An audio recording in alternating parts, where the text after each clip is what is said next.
Meaning of garland. Garland. Garland. Garland.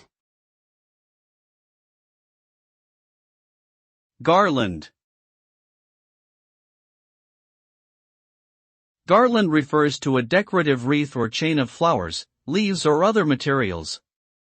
It is often used for ornamental purposes, such as decorating homes or for special occasions like weddings, parties, and festivals. The word garland is derived from the Old English word garland, which means crown made of gold. In modern times, garlands are not just limited to flowers, they can be made of paper, ribbons, beads, or any other materials that suit the occasion.